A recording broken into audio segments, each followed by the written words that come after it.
예수님께서 말 못하는 사람들, 그리고 또 귀신 들린 사람들을 이렇게 고쳐주시는 장면이 나옵니다. 근데 고쳐주시는 장면을 보고 유대 그 교권주의자들이죠. 그러니까 바리새인들, 서기관들, 이런 사람들이 눈앞에 보이는 이적을 보고도 부인합니다. 그럴 수 없다는 거죠. 이것은 하나님의 권능이 아니라는 거예요. 그러면서 뭐라고 말하냐면 이 기적은 귀신의 왕인 바알세불의 힘을 행사하는 것이다라고 이렇게 주장을 하고 있는 거예요. 또 일부는 다른 그 여러 가지 표적들 그러면서 조롱하듯이 하늘에서 불이 내려오도록 해봐라, 천둥과 우박이 떨어지도록 하더라, 이렇게 요구하면서 예수님이 하시는 일들을 이렇게 비양랑거리듯이 비웃고 있는 거예요. 여기서 말하는 귀신의 왕 바알세불이라는 그 본래의 뜻은 주거의 왕이라는 뜻이에요. 집에 이렇게 거주하면서 있는 그런 귀신을 말합니다. 쉽게 말하면 바알세불이라는 그 말의 그 뜻은 뭐 말하기가 좀 그렇습니다만은 똥의 왕, 뭐 이런 해석이 맞대요. 그러니까 집에서 거하면서 별것 아닌 것이 여러 가지로 불편하게 하는 것, 이런 것들이 바로 바알세불이라는 거예요. 사탄을 총칭해서 이야기하는 그런 의미입니다. 예수님께서 벙어리 귀신을 쫓아내고, 그리고 유대 교권주의자들이 귀신의 왕 바알세불의 힘을 입어가지고 예수님이 지금 그런 일들을 하고 있다고 트집을 잡고 억지를 부리고 있는 거예요. 여기에 대해서 예수님께서 여러 가지 이야기를 하시면서 진리를 바르게 선포하고 있는 거예요. 그 중에 하나가 뭐냐면 사단의 왕국도 스스로 분쟁하지 않을 수 없다라고 말하고 있어요. 무슨 말이냐면 여러 가지 이야기를 하고 계시는데 예수님께서 내가 바알세불의 힘을 얻어서 이랬다 한다면 바알세불과 내가 같은 편이냐, 이렇게 말씀하고 계시는 거예요. 그러면 사단은 나하고, 그러니까 하나님하고는 늘 적대적인 관계인데 그 바알세불은 사단을 배신해서 내 편이 되었느냐라고 이렇게 말씀하시는 거예요. 그러니까 스스로 분쟁하면서 나라나 집에 많은 것들이 서로 나누어졌냐, 사단의 왕국이 나누어진 거냐라고 말씀하고 계시는 거예요. 그리고 또 만약에 너희들도, 그러니까 바리새인들이나 서기관들, 종교 지도자들도 이렇게 귀신도 내어 쫓고 그리고 많은 스승들이 많은 일들을 했는데 그런 일들을 보고도 그것 역시 바알세불의 힘을 입어서 한 것이냐라고 예수님께서 이렇게 반박하고 계시는 거예요. 내가 어떻게 바알세불과 같은 편이냐? 너희들 그렇게 정말 생각하느냐? 그렇다면 사단의 왕국은 이미 분쟁 중이다라고 이야기하고 계시는 거예요.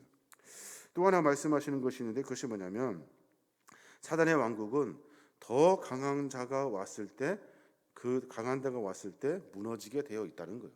그 강한 자가 누굽니까? 예수 그리스도라는 거예요. 인류를 유혹해서 죄의 늪에 빠뜨리는 사탄, 계속해서 인류를 지배하고 견고한 사탄의 왕국을 세우고 인류를 죄와 사망의 쇠슬로 꽁꽁 묶어놨습니다. 근데 그 강하다고 하는 공중공세에 잡은 그 강한 자를 이길 수 있는 방법은 그보다 더 강한 자가 와야 그 모든 것이 무너져 버리는 거예요. 그러니까 그렇다면 예수 그리스도의 거룩한 기적과 이적의 행함으로 말미암아 그 사단의 왕국이 무너지고 있다는 거예요. 22절 말씀에 있는데 22절 말씀을 보면 그렇게 말해요. 강한 자가 와서 그를 굴복시킬 때에는 그가 믿던 무장을 빼앗고 그의 재물을 나누느니라 라고 말씀하셔요. 예수님께서 오셔서 공중 권세 잡은 자들을 다 이기시고 그들이 반하는 많은 것들을 하나씩 이루어 가고 있는 거예요. 사단의 왕국을 다 폐하시고 인류를 사단의 사들로 묶어놨던 사단의 모든 권세들을 더 강하신 메시아가 오셔서 모든 것들을 다 해방시켜 주신다는 거예요. 강한 자라고 이야기했던 그 사단 역시 더 강한 자 예수 그리스도 앞에서 무장 해제를 당할 수밖에 없는 겁니다. 사단의 나라는 점차 패망하고 쫓겨나는 운명이 처해져 있는 거예요.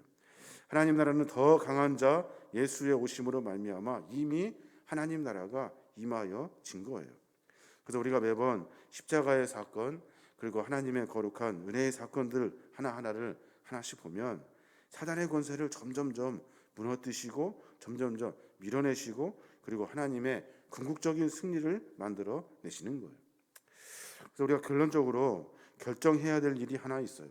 우리가 예수님 편에 설 것이냐 아니면 바알세불의 편에 설 것이냐, 이 사실을 우리가 삶 가운데 결단해야 하는 겁니다.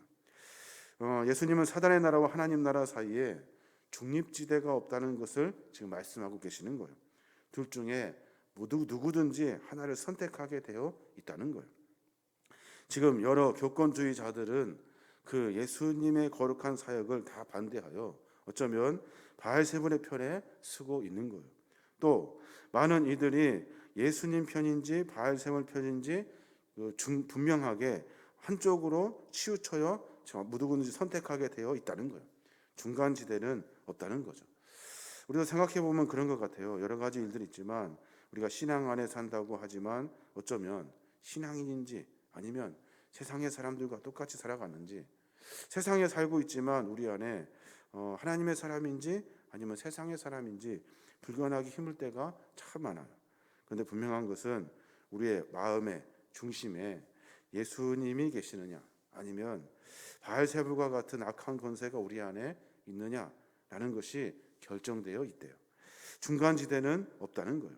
그래서 더러운 귀신들을 다 추방해내고 우리의 심령 속에 예수님을 모시지 않는 빈 공간, 그 공허한 심령 속에 하나님의 거룩한 말씀으로 채워내지 않으면 어느 순간 나도 모르는 사이에 사단이 내 마음과 삶을 이렇게 지배하게 된다는 겁니다.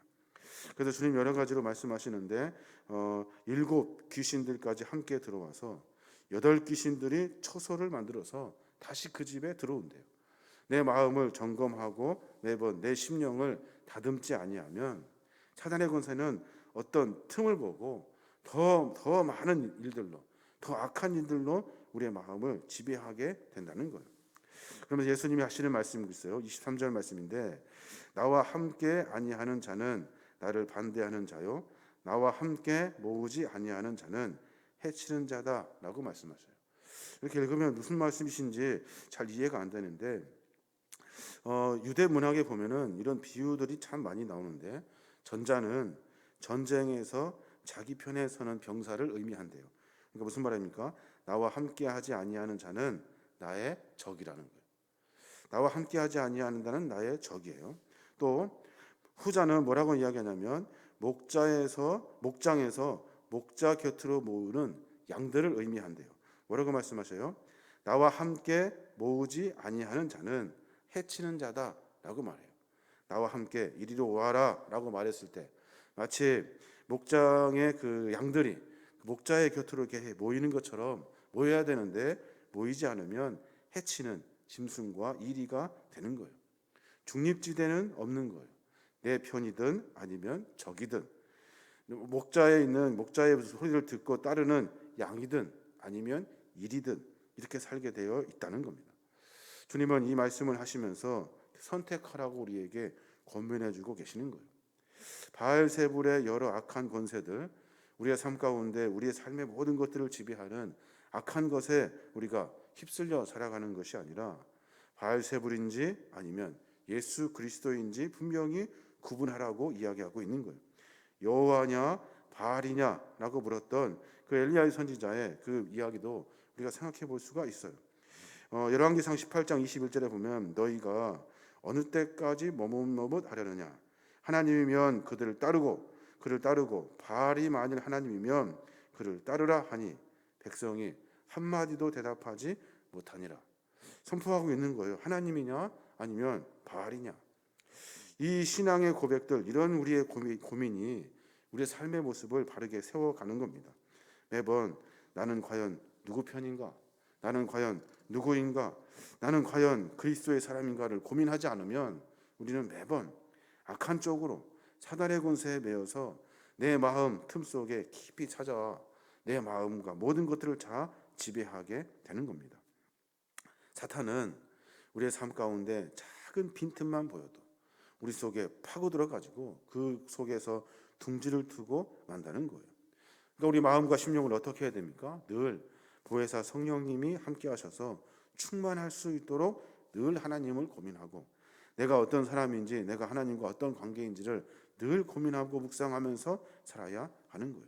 그래야 우리 마음의 심령과 우리의 생각의 틈이 사라지게 되고 오로지 주님과 함께 서는 믿음의 삶을 살게 되는 거예요. 에베소서 5장에 보면 그런 말씀이 있어요. 너희가 어떻게 행할지 지혜 없는 자 같이 하지 말고 오직 지혜 있는 자 같이 하라 라는 권면의 말씀이 있어요. 어떤 거에 지혜입니까?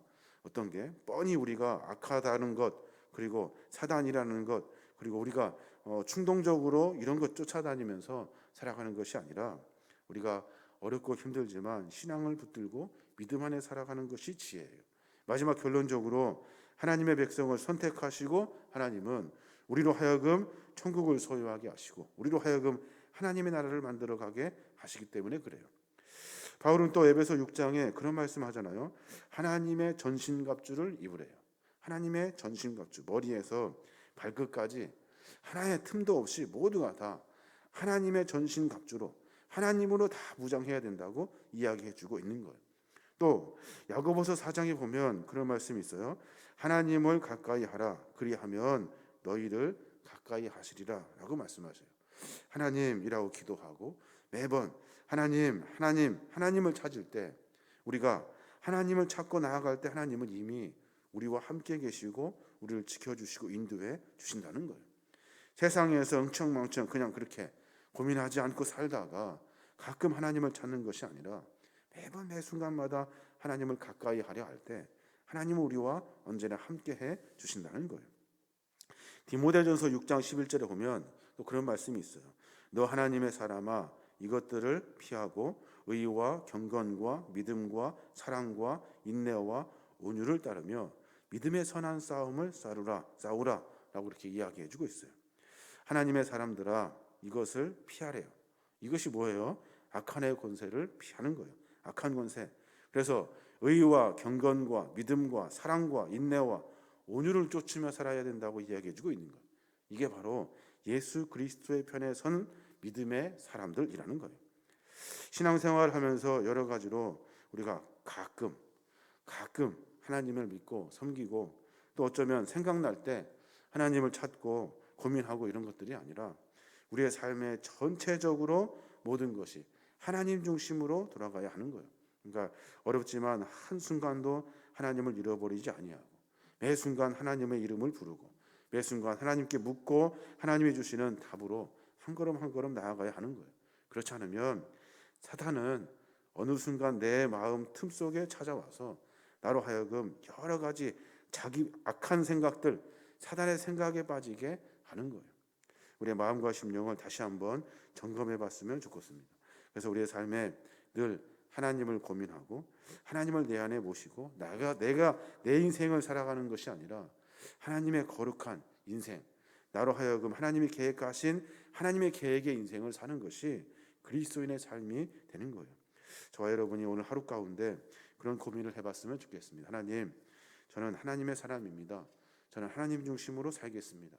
사단의 권세에 매이지 아니하고 예수 그리스도의 권능과 능력으로 말미암아 하나님의 사람으로 살겠습니다. 하나님을 한순간도 잃어버리지 않겠습니다 라는 거룩한 고백과 삶의 실천을 통해서 하늘의 은혜를 만나시는 거룩하고 복된 믿음의 종들 되시길 주님의 이름으로 축원합니다. 아멘.